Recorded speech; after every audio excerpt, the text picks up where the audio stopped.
మొదటి ఉత్తరాన్ని చూద్దామండి. రమ్య హైదరాబాద్ నుంచి రాస్తున్నారు. శివుడికి రుద్రాక్షలకు సంబంధం ఏమిటి తెలియజేయగలరు అంటూ రాస్తున్నారు. వందే శంభుముమాపతిం సురగురుం వందే జగత్కారణం వందే పన్నగభూషణం మృగధరం వందే పశూనాం పతిం వందే సూర్యశశాంకవన్నినయనం వందే ముకుందప్రియం వందే భక్తజనాశ్రయం చ వరదం వందే శివం శంకరం. సద్యోజాత అఘోర వామదేవ ఈశాన తత్పురుష పంచముఖ పరమేశ్వరుడికి సాష్టాంగ ప్రణామములతో ఈశ్వరుడికి అత్యంత ఇష్టమైనటువంటి ఆభరణములలో మొదటిది రుద్రాక్ష. రుద్రాక్ష యొక్క ఉత్పత్తి దేవీ భాగవతంలో, స్కాంధ పురాణంలో చాలా ప్రత్యేకంగా చెప్పడం జరిగింది. ఈశ్వరుడి యొక్క నేత్రముల నుంచి రాలిపడినటువంటి బిందువులు ఏవైతే ఉన్నాయో ఈ కర్మభూమి అయినటువంటి భారతావనిలో అవే రుద్రాక్ష వృక్షములుగా ఉత్పన్నమైనట్టుగా శివపురాణ కథనం, స్కాందపురాణ కథనం. అందుకే శివుడి యొక్క రుద్ర అక్షము అన్నారు. అబ్బిందువులు ఏవైతే ఉన్నాయో అవే ఇక్కడ వృక్షములుగా వచ్చి ఆ వృక్షముల నుంచి వచ్చినటువంటి ఆ కాయలు ఏవైతే ఉన్నాయో అవే రుద్రాక్షలుగా శివుడికి చాలా ప్రీతికరమైనటువంటి ఆభరణములుగా, చాలా శక్తివంతమైనటువంటి ఉత్పత్తి కేంద్రములుగా మనకు పనిచేస్తూ ఉన్నాయి.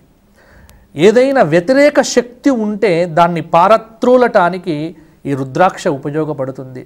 అందుకే నా రుద్రో రుద్రమర్చయేత్, రుద్రుడు కానివాడు రుద్రుణ్ణి అర్చించకూడదు అని ధర్మశాస్త్రం. రుద్రుడుగా మనం మారాలి అంటే విభూతి పెట్టుకోవటం, రుద్రాక్షమాల ధరించటం, ఇవన్నీ ధరించి స్వామివారికి అభిషేకం చెయ్యాలి అని. కాబట్టి శివుడు ఎందుకు రుద్రాక్షలు ధరిస్తాడు అంటే భక్తులను అనుగ్రహించటం కోసము, అవి ఎంత పరమ పవిత్రమో ఈ జగత్తుకు చెప్పటం కోసము, తాను సమస్తమైన జనుల యొక్క పాపములను పరిహారం చెయ్యటానికి, వారి మీద ప్రసరించేటువంటి వ్యతిరేక శక్తులను పారద్రోలటానికి కావలసినటువంటి శక్తియుక్తులను ఇవ్వటానికి తానే రుద్రాక్షను ధరించి వాటికి ఒక పవిత్రతను ఇచ్చి తద్వారా భక్తులు మీరంతా ధరించండి అని వారికి కూడా చెప్పి రుద్రాక్ష ధారణ వల్ల సకల శుభాలు కలుగుతాయి. కాబట్టి ఇక్కడ మనకు ఒకటి అర్థం చేసుకోవాల్సింది ఏమిటి అంటే ఈశ్వరుడే రుద్రాక్ష ధరిస్తున్నాడు, మనం ఖచ్చితంగా ధరించాలి.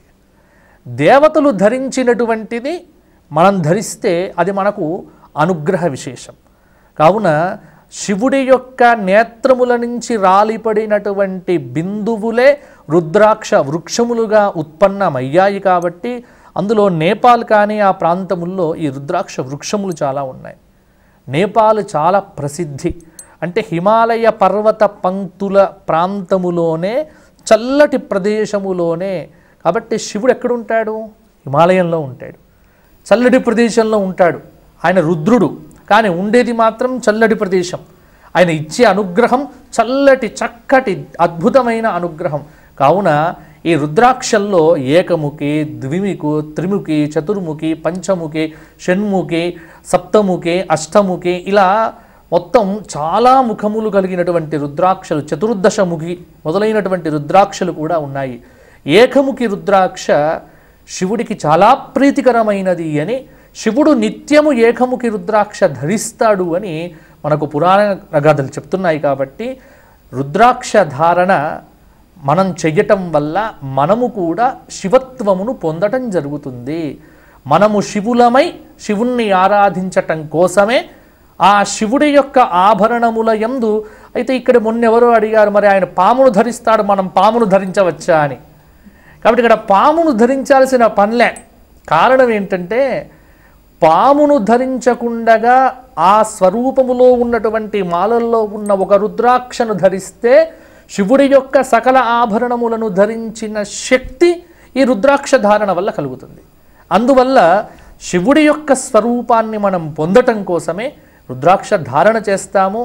అలాగే ఈ శివరాత్రి నాడు కూడా మంచి రుద్రాక్షలు తీసుకొని శివలింగం మీద పెట్టి రుద్ర నమక చమకాదులతో అభిషేకం చేసి అందుకో రుద్రాక్షలను కొన్ని రోజులు ఆవు నెయ్యిలో వేసి పెట్టడం కానీ, అలాగే రుద్రాక్షలను గోమూత్రంలో, ఇలా దానికి చాలా ప్రక్రియలు ఉన్నాయి. దాని యందు నిపుణులైన వారు చెబుతూ ఉంటారు.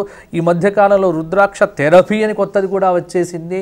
రుద్రాక్ష మనకు ఎందుకంటే ఆయన వైద్యుడు, ప్రథమో దైవ్యో భిషక్, ఆయన వైద్యుడు కాబట్టి రుద్రాక్ష ధారణ సమస్తమైనటువంటి ఆనంద అనుభూతులను మనకు ప్రసాదిస్తుంది. కాబట్టి భక్తులను అనుగ్రహించటం కోసమే, భక్తులను శివుడిగా మార్చటం కోసమే ఈశ్వరుడు రుద్రాక్ష ధారణ.